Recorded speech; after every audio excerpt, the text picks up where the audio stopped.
Hello everyone and welcome to the commentary for the Babadook on the Epic Frodo YouTube channel. My name is Will and today I'm joined by Jack and Sam. Say hello lads. Hello. Good evening, good afternoon, sorry. Already messed up. Okay, so this is an audio call. Put your timestamp to 0 and press play. Joke. Okay, I can edit that out. I can edit that. Leave it. Do it live. We're doing it live. Press pray. Amen, brother. So Sam hasn't seen it. This is Sam's first time watching it, but it's going to be spoiled for him by me and Jack, who have seen it. Sam's going to provide nothing here. He's not a film buff like us. He's going to make... Sam, I'm getting this tattooed on my leg tomorrow. This is my commitment to this film. This film is the scariest film I've ever seen. Really? Straight. Sam's scared. When I went with my partner, she couldn't even watch this film. I've seen quite a few horror films, but this is the only one that I was just watching and just didn't feel good watching it. The bit when she looks up at the ceiling. Yeah, That's the scariest thing I've ever seen in a movie. Oh, don't say that. Sam shitting his breeches. Yeah, so it's like, and it's such like an artistic horror film as well. It's just so well done. Every single aspect of this film is absolutely perfect. That's why that's why I'm literally getting this tattooed on me. Why would you watch this? This is something that a lot of people can relate to. The film's actually about grief and loss. The dad was killed in a car crash, and the mum sort of like hates her child now because it's almost like, oh yeah, but they were driving to the hospital for him to be born, and then he was killed in the car crash. Oh, so she was pregnant. Yeah, so it's almost like, oh, it was your fault that my husband was killed. What I love brilliantly about this film as well, because I've actually seen people have the opinion that, I know this sounds silly, that the monster's real, and do you know what I mean by that? Like, because it is one of those films where obviously that's not the case, but you can actually look at it from that point and watch it and be like, oh, that is an actual monster that's terrorising them and is actually mimicking it as depression and grief. When I saw it with Gwen, I'll even say, when I come out of it, I thought it was real. When I first saw it, the monster, I was just so blown away, like with the film. I was just like, I didn't really know what was going on. Why did you think it was real? It was a movie. No, the monster. I thought the monster was just a real monster. Because I come out of it and I was just so confused. I watched it again and I was just like, what was I thinking? You know what I mean? It was such a strange atmosphere watching that film in the cinema. So you believe in monsters? No, you didn't mean the monster was real, like the actor was real. Sam, are you okay? Sam, can you understand what I'm saying? Don't do that. Everyone says, I was reading everywhere, it's like, oh, this kid's the most annoying kid in the world, but his mum hates him. Like, yeah, he is annoying, but he's just annoying because his mum just doesn't show him any attention. The film from her perspective as well intensifies it more than what she's seeing as him as well. Here's one for you, Norma. It's got milk in it. Lady in the back's dead, isn't she? Oh no. Looking over. You got that cush. The one thing I noticed about this film is, like, the sets, the costumes, everything's just so ugly. Well, it's with the house as well, how they left it as well, just to gather dust. And Really? it's almost, you want to have a look into that. They literally left it, they made it, that everything's shot on purpose with that eerie, because it's also her mind state. She's not, she's cleaning the house, but slowly as it progresses, it gets more and more messy. Yeah. More like she doesn't care, like her mental health. She's not looking after herself physically and mentally. Mm. Everything's been painted a certain tone, dull tone, everything like that. I almost feel like it's her and her husband bought that house and he was like in the middle of decorating it, and then he died and now she's just left it. Yeah, it's just said there's no photos, is it? She's storing it in the basement. So Jack, you're gonna buy this, aren't you? Yes, well I'm looking at trying to get a copy of it. The director basically worked with a publisher who made that book, but they made 2,500 of them signed, but they're very expensive. And once you see me, it's underneath, you're gonna nut. Yeah, so this just all creeped me out. What, the book? Just the book, the tone, the noise, the way it looks, the way it moves. The way it's shot. It just makes you just so tense. See, this is playing on the thing of the sleep psychosis as well, and almost, just insomnia driving her mind as well, which is also, you could argue, making her see things as well. She's almost like in a constant trance the whole film. You talk about it's whether depression can it physically manifest in such a way. Yeah. Yeah. In people's lives, It's a good representation of that, because you can see some slowly become it. What's she doing here? Oh, I'm dead. The Babadook's possessed her. What's she doing here? I'm dying. I genuinely can't breathe. What's she doing here? This is like a short. Jennifer Kent actually directed a short. So I don't know if you've seen it. I heard of it. The Monster or something. Yeah, and that's got some very scary imagery in it, some jumpy bits, but it's the same principle, that the way that she plays with family, grief, depression. It's like, that's why I said a lot of people watch this and just start crying. There's people that have seen it that have either lost people or just can understand and relate what she's going through. There's just shots like that, just in the distance, and it's just dark. Hate it. I knew at some point we'd have to do the Babadook. I was just really nervous for it, having to watch it again. Just freaked me out so much. As I said, now look, slipping into it, in and out, it's that time lapse then going through. You could argue that she either slept or she just didn't. Just when you feel like sometimes you're sleeping, it's just a click. That's what. Is she even sleeping? Is this even real? This guy looks like a CBBC presenter. Genuinely, a Blue Peter. Yeah. Hey guys, Robbie here. Oh, yeah, little James. It looks like you have won a Babadook. Today I'm already showing you how to make your own Babadook.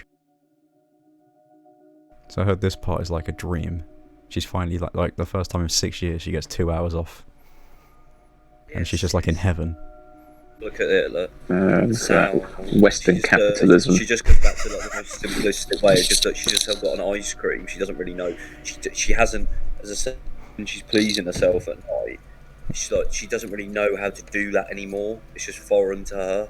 Oh. Yeah, but things like ice cream, they're simple pleasures, Yeah. Yeah, that's what I mean. She was simplistic. She goes back to what she knows, Yeah. Well, I mean. So the budget for this film was $2 million. Yeah, very cheap. It didn't have anything to work with. It had to have a Kickstarter to push a lot of it.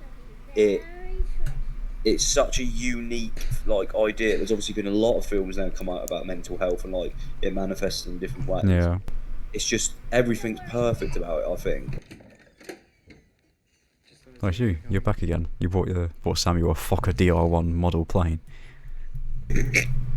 Red Baron. Yeah. I'm your new daddy. Yeah. I got this plane for you because you're also a little Fokker. Go. Pressing it. Pushing it down. Deeper into the basement. The lowest part of the house. Thoughts so far, Sam? So it's a film, isn't it? Brilliant. It's a film, isn't it? Not really much to say, really. If I was probably watching this in the dark, yeah. Go on.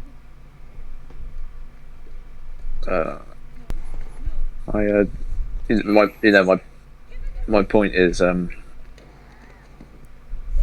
actually, I don't know what my point is. Unfortunately, I'm not an Uber film reviewer like you guys. It's fine. It's just funny though. Not that was just absolutely brilliant. Just that fucking grasp for airtime, Sam. Well, I'll tell you what, you ain't getting none of it, brother.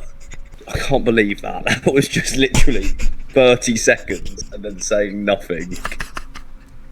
But I know you're a bit of a hobgoblin when it comes to horror movies, Jack. Hobgoblin.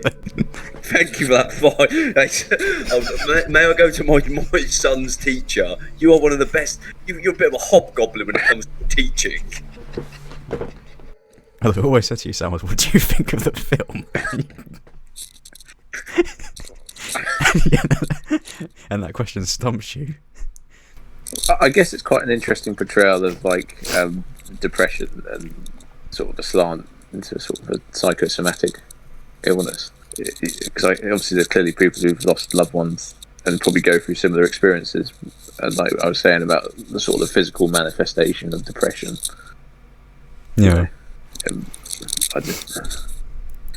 So at that point, it's quite interesting. I love you, Mum. Me too. He's like, I love you, Mum. And he's like, thanks. Yeah, leave him on scene. Yeah. She just friend zoned her child. Sam's used to that, aren't you, Sam? Story of my life. Oh. Watching this in the cinema, it's just look, it's put back. It's just music, the atmosphere. Look, The thing is, it's very psychological in that she's got the book and she's being psychologically possessed by the book, and she's believing what the book's saying. Yeah, but the book is her grief. Like she's pushing it more and more down. It's getting stronger. Look, growing under your skin. It's getting more and more. She's repressing her feelings, and it's getting stronger and stronger. You can't watch this film literally and metaphorically. You kind of have to pick one or the other. I think for my sanity, I would choose metaphorically. Claire. Hello?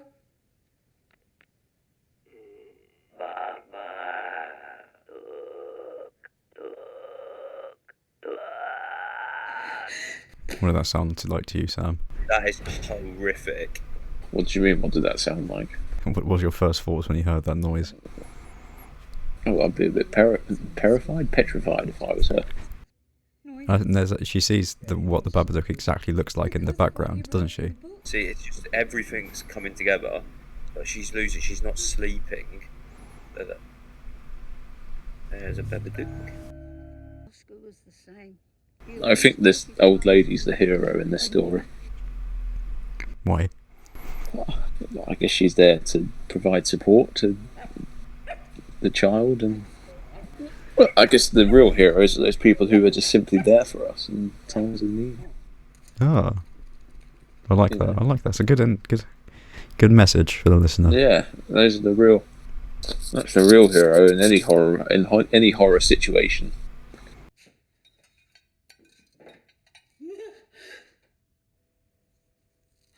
So this bit kind of just like confirms that it kind of ruins it, I think, because it's like, oh, she's making it up. She can't see it, so that it kind of makes you think, oh, the Babadook's not real then. It's real. The Babadook's a million billion % real, but you can't see it. That's what I'm saying about people killing themselves so much, especially people like dealing with depression as well. It's so real. Look how vividly she sees it. Yeah. But it's not. Look, he can't see it. True. I didn't think of that regarding the cockroaches. I feel sorry for this poor lady. It's only been a day. It's been a contrast of emotions. Well, let's say that only takes place, a few days, but like, especially when, if you do have you break that point of depression, like that's how quickly things spiral. One thing after the other like that. Yeah. Do you speak with experience on this? No, I think everyone's felt depressed and felt low before, but I think this is the extreme example, especially dealing with grief and PTSD. I've seen this film a lot as well, Sam. This is literally like my favourite film, I'm going to say. What, even better than Shrek? Even better than Shrek. I might hit you with a bowhand one hitter quitter when I see you. Yes, I think this is better than Shrek. Shrek 2? Kick this board to Discord, please, William.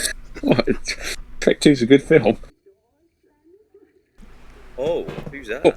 Oh, So we got a Sam jump scare. Oh, hamburgers. You saw that, Sam, didn't you? Saw what the Babadook? Yeah. Yeah, I saw it. behind the hero of the story. Yeah. You see, she wasn't moved. She wasn't scared. She wasn't shook. That girl got grits. This scene, I think it's this scene, is the scariest thing I've ever seen.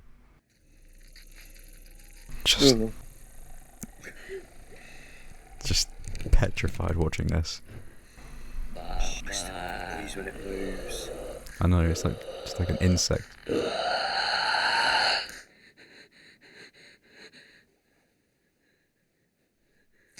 Look. It's really weird. It's like really sort of like really quick.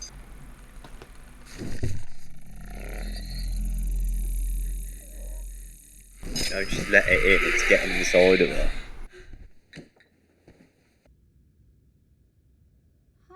There's your hero, Sam. Yeah. It's right. She plays a very critical point in it. As you said, like it's the family aren't really doing it, but it's like someone reaching out. Yeah. Lifeline. It's always the little old lady who does it. I notice she's the child doesn't have his hair cut either. Yeah. Yeah, that's what it all is. Yeah, the child's really unkempt. The child's really Ross Kemp. Unkempt. I knew I had to get out of the house. The Babadook was coming. And there he is. I mean, yeah, he's pretty jacked, isn't he?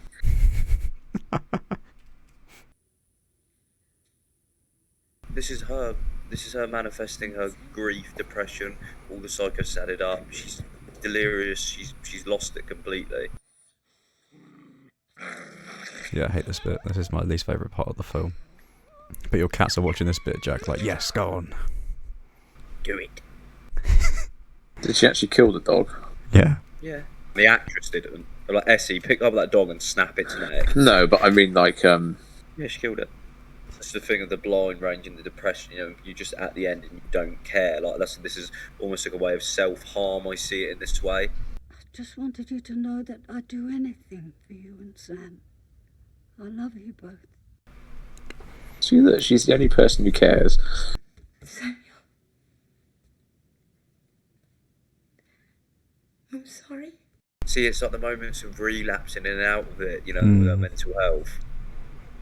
But she's still bad. It's That's almost what like... I'm saying. You see what I mean? Like the thing is, she's still the Babadook. It's still... So it's like, oh, yeah. We can go be with your dad. Yeah. But this is what... thing is sad because stuff like this happens. Mothers Yeah. have done this to their children and justified it. Like if their partners have died, like killing them both. Like The trouble is, you just realise how messy humanity is, really, don't you?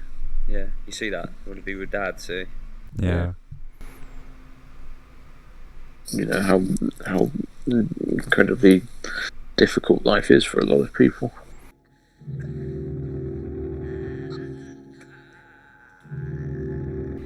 But that just shows you how the counteraction to evil is love.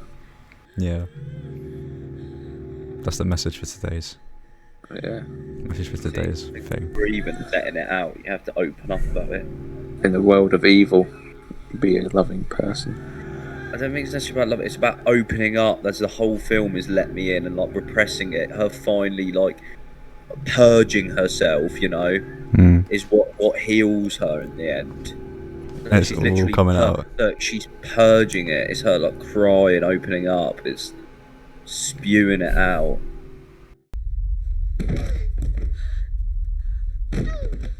Thing of you purge, she's hurting her. That's her hurting him, Yeah. It's not. She's not accepting it. It doesn't matter. You can feel better for a little bit, but it's going to come back if you don't deal with it. Just reliving the moments in the car. That is a pretty traumatizing thing to have witnessed. Oh, yeah. As you said, when she's at the beginning of that party, the daughter's like, his sister's like thinking, she's like, I don't talk about him. I haven't even mentioned him. Like, Yeah. She has to grieve like this. She have to. All she had to do was just scream at it. Just let it out. Yeah. You know, it's a play of letting it out, but also being in control of it. You know, the letting Yeah. in, it gets you weaker and weaker. It's just having that balance of dealing with the grief, knowing it's there, Loving Vice Son. accepting it.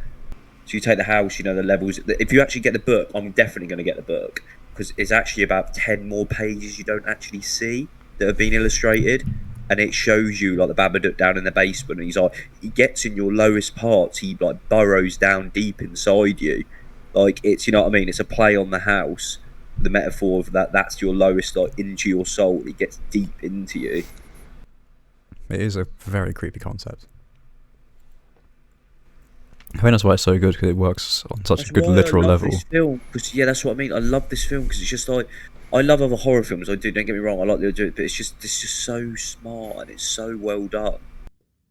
Yeah, it's having control and still knowing it's there, and it's the worms. As I said, I see it as, you know, it's just like it's dirty, it's disgusting. It's feeding it. It's feeding from the dark in you, but it's still knowing it's there, respecting it, but it's you having control over it. Well, the literal meaning of this scene is she's going down and feeding the Babadook. The metaphorical is she's going down and looking at pictures of her husband. Yeah, you could have it as that. Yeah, she's reliving it. You know, she's accepting it. It's all right. That is my 10 out of 10 film, without a doubt. Really? I think that's my 5th or 6th time watching that. It's not quite Shrek 2, so. Well, everyone, I hope you enjoyed the highlights of our commentary for the Babadook.